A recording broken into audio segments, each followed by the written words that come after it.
शुरू करेंगे हम चैप्टर परसेंटेज यानी कि प्रतिशत। तो सबसे पहले हम छोटी छोटी जो चीजें हैं इस चैप्टर से रिलेटेड वो करेंगे और उसके बाद हर किसी भी एग्जाम में आने वाले मोस्ट इंपोर्टेंट क्वेश्चंस को सोल्व करेंगे। क्लियर? प्रतिशत का मतलब क्या होता है? पर 100। जैसे मैंने लिखा 25%, this is the symbol of percent यानी कि प्रतिशत। इसका मतलब है कि ये जो 25 है ये किस में से है? 100 में से है। तो इस सिंबल का मतलब होता है पर 100, ठीक है, प्रति 100। क्लियर? तो ये हो गया हमारा 25%। अब देखिए, अगर मैं बात करूं कि मुझे फाइंड आउट करना है कि फाइंड 25% ऑफ 100। क्लियर? सिंपली हमें सोल्व करना आना चाहिए कि हम परसेंटेज से रिलेटेड जो क्वेश्चन है वो कैसे सोल्व करेंगे। क्लियर? Find 25% of 100। तो देखिए 25% का मतलब है, मैंने अभी अभी आपको बताया क्या होता है, 25/100। ऑफ मीन्स मल्टीप्लाई 100, ठीक है। तो 100 का जो हम 25% निकालेंगे तो वो क्या आएगा? 25। क्लियर? तो इस तरीके से हम आज परसेंटेज से रिलेटेड सारे क्वेश्चंस को सोल्व करेंगे। सबसे पहले हमें पता होना चाहिए कि परसेंटेज का मतलब क्या होता है, पर 100। उसको सोल्व कैसे करेंगे? अगर यहाँ परसेंट का सिंबल है तो इसका मतलब होता है डिवाइड करना है 100 से। ओके, चलिए अब हम बात करते हैं परसेंटेज से रिलेटेड वो इंपॉर्टेंट क्वेश्चंस जो किसी भी एग्जाम में बेहद जरूरी है। ठीक है, तो चलिए फर्स्ट क्वेश्चन से शुरू करें। परसेंटेज का स्टार्टिंग, बिल्कुल जो स्टार्टिंग है वो आप सबको आती है। क्लियर? तो अब हम थोड़े से एडवांस क्वेश्चन से शुरू करते हैं। देखिए शॉर्ट ट्रिक भी होगी और क्वेश्चन को बहुत अच्छे तरीके से हम समझेंगे। यदि a का मान b से 10% अधिक है, क्लियर, तो b का मान a से कितना कम है? आपको क्वेश्चन देखते ही पता चल गया होगा कि इस टाइप का क्वेश्चन चाहे आपका एस्टेट का एग्जाम है, चाहे आपका DSSB का एग्जाम है, चाहे आपका रेट का एग्जाम है, 101% मिलता है। क्लियर? इसको एक छोटी सी ट्रिक से हम कैसे सोल्व करेंगे। देखिए हमारे पास है कि a का मान b से 10% अधिक है। दो वर्ड याद रखने, बस एक तो ये याद रखना है अधिक, और एक लास्ट वाला वर्ड याद रखना है कम, बस, और कुछ याद नहीं रखना। इस टाइप के क्वेश्चंस में एक चीज दूसरे से 10% अधिक है तो दूसरी उससे कितनी परसेंट कम होगी। देखिए फॉर्मूला क्या यूज करना आपको हमेशा, 100 मल्टीप्लाई बाय एक्स। एक्स का मतलब है जितना परसेंट यहां दिया है, इसको बोलते हैं हम x%। Clear? 100 multiply by x%, जो भी हमें दिया गया है, डिवाइड बाय 100। अब देखिए अगर लास्ट में आपको निकालना है कम, क्या निकालना है? कम, तो यहां प्लस कर देंगे x। ओके, अगर यहां लास्ट में, लास्ट देखना है, बस ये शब्द देखना है, कम है तो भी हमें इसको कुछ देना पड़ेगा ना, कम है तो इसको कुछ देना पड़ेगा। अगर हमें हमारा यहां शब्द आ जाए अधिक, कैसे कि यदि a का मान b से 10% कम है तो b का मान a से कितना अधिक है, तो हमारा फॉर्मूला हो जाएगा 100 multiply by x% divide by 100। क्योंकि यहां शब्द हुआ है यूज अधिक, उल्टा करना है, ध्यान रहे, अधिक यूज हुआ तो यहां हो जाएगा -x, बस, और कुछ नहीं करना। समझ आ गया आप लोगों को कि अगर लास्ट का वर्ड हमने उठाना है, अगर लास्ट का वर्ड अगर कम है तो हमारा फॉर्मूला रहेगा 100 multiply by x% divide by 100 plus x। Okay, और अगर यहाँ शब्द यूज किया गया है अधिक, लास्ट वर्ड देखना है बस, तो यहाँ x को क्या करना है? माइनस करना। अब बच्चे क्या करते हैं एग्जाम में, सीधा देखेंगे कि भाई a का जो मान है वो b से 10% अधिक है, तो b का जो a का है वो कितना कम होगा, तो सीधा 10% आंसर लगाते हैं, लेकिन ऐसा नहीं होता। ठीक है, हम इस क्वेश्चन को सोल्व करते हैं। देखिए दोनों पार्ट को मैं आपके सामने सोल्व करूंगी और आपको बहुत अच्छे तरीके से समझ आएगा। देखिए हमारा क्वेश्चन है a का मान b से 10% अधिक है, तो फॉर्मूले में पुट करते हैं 100 multiply by 10 divide by 100। Last word, फिर गौर फरमाइएगा, लास्ट वर्ड क्या है? कम, तो कम वाले में हमें क्या करना है? प्लस x प्लस 10, तो क्या आएगा? देखिए बताइए, ये हो जाएगा हमारा 110, 100 multiply by 10 divide by 110, cancel. अब हमारे पास आ गया 100/11%। ठीक है, आप डिवाइड करते हैं, जैसे कैसे कर सकते हैं इसको, यहां से ये हमारी मिक्स फ्रैक्शन बनेगी, क्लियर। तो यहां से उल्टा चलना है, 9 इंटू 1/11 यानी कि 11 9 जा 99 प्लस 1 क्या हो जाएगा, वापिस से यही हो जाएगा, यानी कि 9 इंटू 1/11% क्या हो जाएगा, ए से कम हो जाएगा, क्लियर। अब ध्यान रहे, देखो हम तो ये सोचेंगे कि भाई 10% अधिक है तो अगले का 10% ही कम होगा, लेकिन ऐसा बिल्कुल भी नहीं है। आप इस फॉर्मूले को ध्यान में रखेंगे और इस तरीके से क्वेश्चन निकालेंगे, ठीक है। इसी से रिलेटेड एक और क्वेश्चन मैं आपको बता देती हूँ यहीं पे, जैसे मैंने लिखा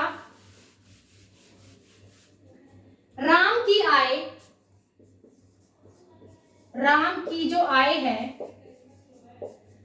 राम की आय श्याम से 20% कम है, श्याम से 20% क्या है, कम है।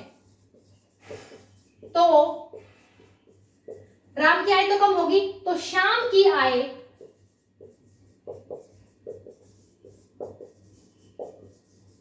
राम से कितनी अधिक है भाई,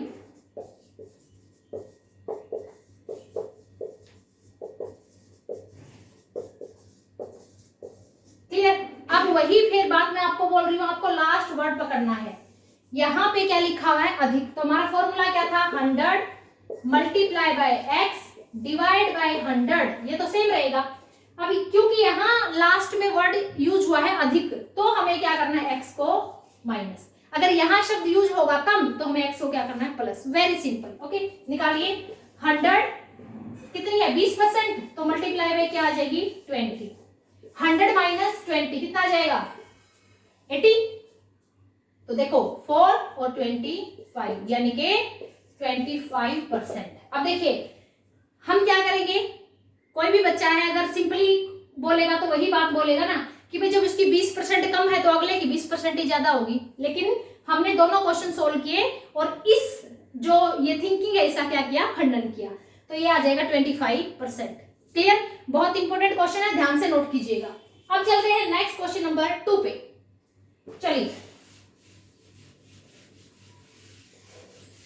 क्वेश्चन नंबर 2 है हमारा कि किसी वस्तु के भाव में, कोई भी चीज है उसके भाव में 20% की वृद्धि हो गई, ठीक है, और खर्च पहले जितना ही रखना है।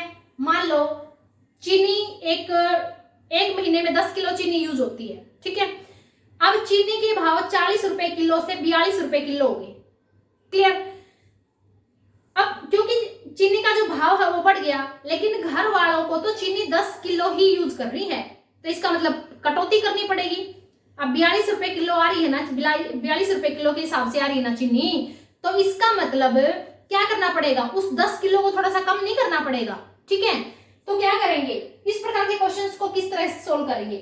किसी वस्तु के भाव में 20% वृद्धि होने पर खर्च पहले जितना ही रखने पर खपत में कितनी कमी की जाए। तो ये 10 किलो चीनी नहीं लेके आनी भाई, अब की बार तो कम चीनी आएगी घर में, क्योंकि पीसे उतने देंगे मालिक, घर के जो मालिक है, ठीक है। चलिए सेम क्वेश्चन जो हमने पहले सोल्व किया एज इट इज, इसमें भी किसी प्रकार का कोई चेंज नहीं होगा। देखिए यहां है वृद्धि कितनी, 20% है, और लास्ट में क्या है, कमी। इस क्वेश्चन को भी सेम सोल्व करेंगे, very simple. 100 multiply by x% divide by 100, last क्या देखना है, लास्ट वर्ड बोला था मैंने, लास्ट वर्ड क्या देखना है, कमी। तो कमी है तो क्या कर देंगे, प्लस x, ओके। सो सोल्व कीजिए, क्या है यहाँ 20, 100 multiply by 20 divide by 100 plus 20 कितना हो जाएगा, 120, ओके। 6 क्या आ जाएगा, 100 बाय 6, मिक्स फ्रैक्शन में चेंज कर दो, क्लियर। 100 को किससे डिवाइड करोगे, 6 1 जा कितना आ जाएगा, 6 और 4, तो क्या आ जाएगा 16 इंटू 4 बाय 6, क्या आ जाएगा ये परसेंट, ओके। इतने परसेंट आपको खपत में क्या करनी पड़ेगी, कमी करनी पड़ेगी, इतने परसेंट आपको चीनी कम लेके आनी पड़ेगी, ओके, तभी आप इस क्वेश्चन को सोल्व कर पाओगे। चलिए नेक्स्ट क्वेश्चन है क्वेश्चन नंबर 3। यदि किसी संख्या का 40%, किसी संख्या का 40% जो है वो 42 में जोड़ा जाए तो वो एक खुद एक संख्या आती है। ठीक है, कैसे सोल्व करेंगे भाई, देखते हैं। चलो, किसी संख्या का 40% 42 में जोड़ा जाए तो वही संख्या आती है, संख्या बताओ। इस प्रकार के क्वेश्चन में हमेशा जो हमें निकालना तो वो लेट कर लेते हैं। माना संख्या, let the number is equal to, माना संख्या is equal to x। Clear? Condition क्या है कि उसका 40%, इसका 40%, अभी निकालना सिखाया मैंने स्टार्टिंग में कि x का 40% का मतलब है 40/100, और जोड़ दे किसमें, 42 में, प्लस क्या करते हैं 42, तो क्या आता है, वही संख्या आती है। क्लियर? कि किसी कोई भी संख्या हमने लेट कर ली कि टोटल संख्या वो है, उसका 40% अगर 42 में जोड़ दे तो वो संख्या ही आएगी, x ही आएगा। सोल्व करते हैं। चलिए, कितना आ गया, 4x/10, चाहे तो इसको हम 2/5 भी कर सकते हैं। Okay, 2x/5 plus 42 is equal to x। By taking the LCM find the value of x, 5। Okay, ये हो जाएगा आपका 2x, और ये हो जाएगा प्लस 42, और इज इक्वल टू हो जाएगा x। तो ये 5 यहां से डिवाइड में किसमें जाएगा, मल्टीप्लाई में। अब 2x को उधर भेज दो, ये 5 इसके साथ क्या होगा, मल्टीप्लाई, है ना। जब हम 5 यहाँ एलसीएम लेंगे तो इसके साथ मल्टीप्लाई तो होगा, तो 5 टू जा 10, और 5 हो जा 20, और 1 21। ओके, तो ये 5 यहाँ चला गया। अब 2x को उधर भेज दो तो क्या हो जाएगा, 3x हो जाएगा ना। क्यों भाई, क्योंकि 2x क्या होगा, माइनस होगा, तो यहां से x की वैल्यू कितनी आ गई, 3 से डिवाइड करोगे 70। तो वो संख्या क्या है जिसके 40% को हम जब 42 में ऐड करें तो वो संख्या वही सेम आए, तो वो संख्या है भाई आपकी 70। Clear? Important question for SSC and CGL. Okay, चलिए नेक्स्ट क्वेश्चन सोल्व करते हैं। हाँ जी, नेक्स्ट क्वेश्चन भी बहुत इंपॉर्टेंट क्वेश्चन है कि एक परीक्षा में 400 विद्यार्थी पास हुए, यानी कि पास कितने हुए, पास हुए भाई 400 विद्यार्थी। ओके, यदि 60% विद्यार्थी फेल हुए हैं, फेल कितने हुए, 60%। हमें क्या निकालना है, कुल विद्यार्थी, कुल टोटल स्टूडेंट निकालने हैं हमें। देखिए, इस टाइप के क्वेश्चंस को सोल्व करने के लिए पहले ये देखो कि हमारे पास क्या क्या चीज गिवन है। पास हुए 400, फेल हुए 60%, इसका मतलब 40% फेल हुए ना, ये 400 क्या है 40%, तो मानो कुल संख्या मान लो। ठीक है, माना कुल विद्यार्थी कितने हो जाएंगे भाई, x। हमने मान लिया कि टोटल विद्यार्थी कितने थे, x। अब इस x का ये कितना है 40%, 40% क्या है पास हुए, क्यों, क्योंकि 60% फेल हो गए, तो बचे कितने 40%। तो इसका मतलब इस x का 40%, 40/100 जो है वो कितना है 400। समझ आई, 60% फेल हो गए, बचे कितने 40%, तो वो 40% पास हुए वो कितने हैं 400, किसके, टोटल के। टोटल क्या माना है x। चलिए यहां से टोटल निकाल दीजिए, 400 डिवाइड में जो चीज जाएगी मल्टीप्लाई में, और जो मल्टीप्लाई में वो चीज जाएगी डिवाइड में। क्लियर? तो टोटल जो स्टूडेंट हैं भाई वो कितने हो गए, 1000 बच्चे थे। तो सीधी सीधी बात है, 1000 बच्चे थे तो 40% 400 हो गए और 60% 600 हो गए। अपना क्या आ गया, आंसर आ गया, वेरी सिंपल। क्लियर? तो चलिए कुछ नेक्स्ट क्वेश्चन और सोल्व करते हैं।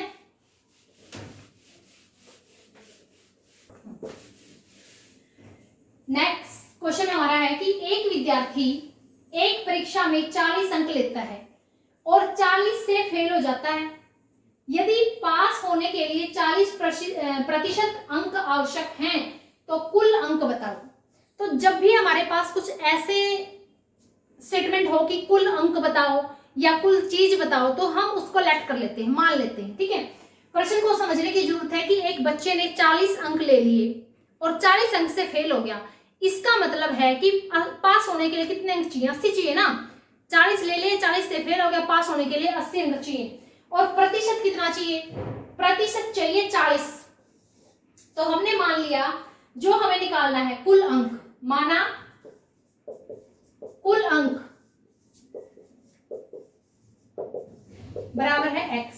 कोई भी हम वेरिएबल लेट कर सकते हैं, ठीक है, यानी कि let the total number, total marks is equal to x। अब क्वेश्चन के अकॉर्डिंग क्या है भाई, क्वेश्चन के अकॉर्डिंग है 40 अंक लिए, 40 से फेल हो गया और 40% अंक चाहिए। इसका मतलब जो 40% है टोटल का, ठीक है, 40% of total is equal to कितना है भाई 80। क्यों? क्योंकि 40 अंक तो ले लिया, 40 से फेल हो गया, 80 हो गए टोटल अंक, और वो 80 जो है वो 40% है किसके, टोटल के, तो निकाल देंगे सिंपल।